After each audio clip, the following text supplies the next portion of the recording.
Welcome back, radio entrepreneurs, listeners, and fans. I'm producer Nathan Gobes.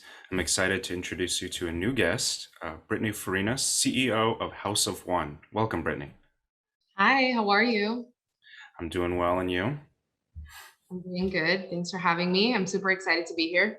Yeah, thank you for joining. Why don't you start by telling our audience about House of One? Definitely. So, House of One is an interior design firm specializing in curated luxury residential and commercial projects. We're based here in Miami, but we're actually currently working on some projects out of Miami as well, which is really exciting.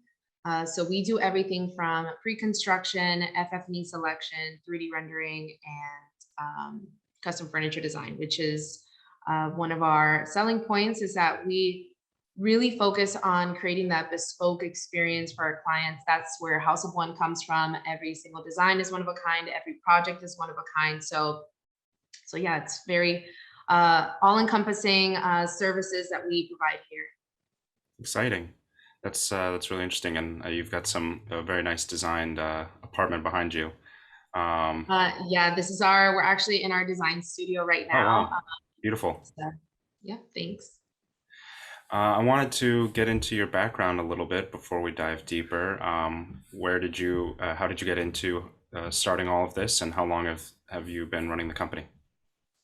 So House of One, I've been operating House of One for the last couple of years. I'd say like 3.5, 4 years now. So I mean, growing up, I've always been a creative child. Always found different ways to express myself, always collaging, taking art classes, and was always around furniture. My mom worked at a very prominent furniture store here in Miami. So I spent a lot of my childhood there. So I was able to kind of develop my eye and my opinion for certain things at a really young age, which I think has helped a lot. And actually graduating high school, I went and pursued nursing, which is like kind of random and has nothing to do with design. But then after like the first semester, I was like, what am I doing? This is not what, I'm passionate about. I need to be doing something creative. And I always overlooked interior design as a career. I always thought of interior designers as decorators, just pillow fluffers. And in my mind, I couldn't imagine making money doing that. So as I did more research, I realized like this is something that I really want to pursue. So I actually got my real estate license and was going to school at for interior design. And then in the middle of that, I got my first project. And this was a full gut renovation, 5,000 square foot home. And I learned so much on this project. And then from there, I said, okay, I have to dedicate all my time to interior design. So I quickly shifted over and I've been running my business ever since. I actually never interned for another firm. I never worked for another firm. So I just kind of went right into it. Jumped right into the entrepreneurial spirit. Yeah, I definitely. like it. And how big is the team now? Is House of One a team of one, or do you have any staff working for you? Yeah, so we're actually a team of four, including me. So I'm the principal designer, creative director, and then I have a marketing coordinator. I have two designers that are working with me now, and one of them actually has an architecture background, which is great. So going into this new year, I'm really excited to kind of put all of our forces together and work on some great projects. Very cool. Where do you see the company going from here, and then where do you see the industry going overall? Those are kind of two questions, so maybe we'll start with the first one. Yeah, so I think for this year, I really just want to focus on continuing to provide the best quality service for our clients and always, working on bigger and better projects.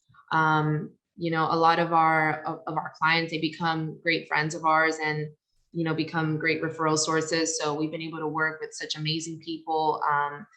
Again, in Miami, and now we're branching out into LA. So that's really exciting. And possibly this year, I'd like to also branch out into the New York market. So I guess where I see House of One going in the next couple of years is just, again, working on great projects with great people and continuing to develop our furniture and wallpaper collection. Yeah, I know that you have some new collections that are out that are or coming out. Do you want to tell our listeners about those? Yeah, so behind me, you'll actually see our full wallpaper collection. So we have our mariposa design and our tressage. So we actually collaborated with Candice Kay, who is based in Toronto. She's an amazing, talented, bespoke textile artist. And she's responsible for some of the hottest restaurants here in Miami and in Toronto, New York as well. So we were able to kind of combine forces and design these two designs here. And we're so proud of them. I mean, we're getting such a great response from everyone. She actually hand painted all the butterflies on the mariposa, and then she hand drew this one here, the tressage. So really excited about that. And then our furniture collection, you can kind of see a little bit here in the background. But we designed a pedestal, a side table, and a coffee table, all made out of mirrors. So very clean, very streamlined, sleek design. And the idea behind that was I just wanted to create something that would work with any project. And in doing that, I'm offering them in a bunch of different finishes. So if you're looking for something a little bit more on the transitional or traditional side, you can definitely, order a pedestal, whether it's an antique mirror, traditional mirror. But then again, if you want to go more to like the sleek and contemporary feel, we have it available in bronze and smoked. So that's kind of, the idea behind the furniture collection is just to create something that is very versatile. So Very interesting. Very interesting.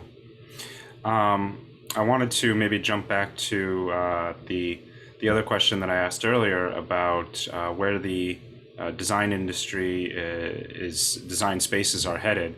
As we head into 2022 and maybe even looking further down the road, if you can.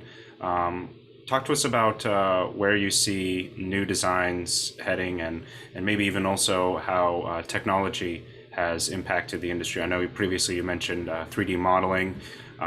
Is that something that's a little newer to interior design, or what do you think? So 3D modeling has been around for a long time, and I think that where design is headed is definitely like in conjunction to how quickly technology is evolving. So there's two things here. So design, as far as aesthetics go, I think that because of the pandemic, it caused a lot of stress and anxiety and worry, and I see colors kind of changing for this year in specific. I think more subdued colors and more nature inspired colors. So we're talking about like sage green and maybe hints of blue and periwinkle, like softer colors to evoke a feeling of peace and tranquility. So I think that in that sense, we can definitely see people wanting to shift over to colors that are just going to make them feel a little bit better. And then as far as our clients, I definitely see our clients understanding more than ever the value of hiring an interior designer. Everyone's making investments, especially here in Miami, left and right, and people want to do things right. They want to do it the right way the first time around, and I think it's great. We've been preaching this to our clients since day one. You don't want to make an investment in any property and then think that it can be kind of like half furnished or half done. It's just not the way to enjoy a space. And I think that as far as technology goes, I mean, it's crazy how much things are evolving. Especially like we're doing a deep dive into the metaverse right now. We're really into what's going on in the forefront of technology and design. And I've actually been able to take a virtual reality tour of a new condo that's being built, the 11 residences. And I've taken the tour about 3 times, and it's so mind blowing every single time to be able to put on a headset and just stand like in the pool area, in the spa, in the units, and walk around. There's a part in the tour where they ask you to jump off the balcony, Wow. and you can't even like you can't get yourself to even like walk forward, because meanwhile you're in a warehouse, like just walking around, like where you are before you put the headset on. And it's just crazy. We're looking into it right now, and trying to see where we can evolve with technology and fit ourselves into this new space. I think it's really exciting. So can't wait to see how this continues to evolve over the next year. Yeah, it does seem that like things like the metaverse and all of that would be, a play space for design and Definitely. things like that. And to go back to what you said earlier about people more and more appreciating the need to hire a designer, I can certainly see that on the office side of things. Less people spending time in the office, so I'm sure the people that manage an office want the space to be welcoming. They want it to be enjoyable. They want people to appreciate their time there, not have it be drab and boring. And on Yeah. the apartment side, people are spending more time in there, and again, they want to enjoy their space.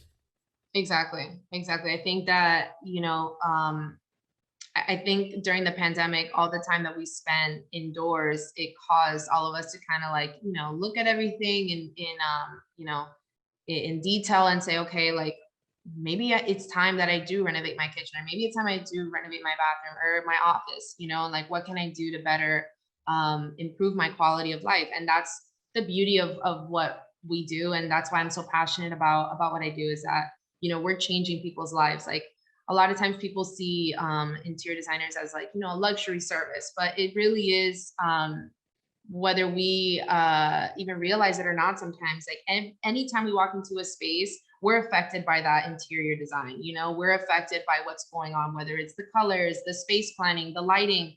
Everything is taking part into how you feel in that moment. So it's great to see that people are starting to realize, okay, yeah, we definitely need to hire an interior designer. Yeah. Is there a difference between how you approach, at least at the beginning, an office work versus an apartment or somebody's home?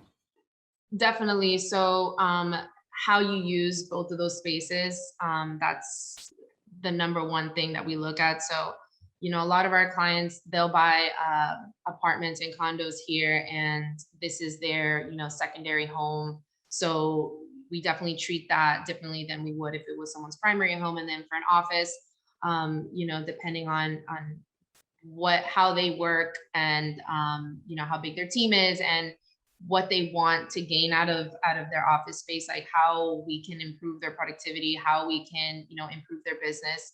All of that kind of takes into play. So it's a lot of different factors. Great. And if listeners or viewers want to get in touch with you or find out more about House of One or hire your services, how could they do so? So they can follow me on Instagram at bring Alexa underscore. That is my personal page, and at House of One underscore is a business page. And then if you guys want to check out the website, it's House of One with the number one.com. Great. We'll, of course, have a link to the website on our posting. I want to thank you for joining today, Brittany. Really appreciate you coming on to share your story. Definitely. Thank you so much for having me. Thank you. And of course, thank you to our listeners and viewers for joining. Be sure to like, comment, share, and subscribe. That really helps us share more content like this. We really appreciate it. We'll be back after more with more stories after this.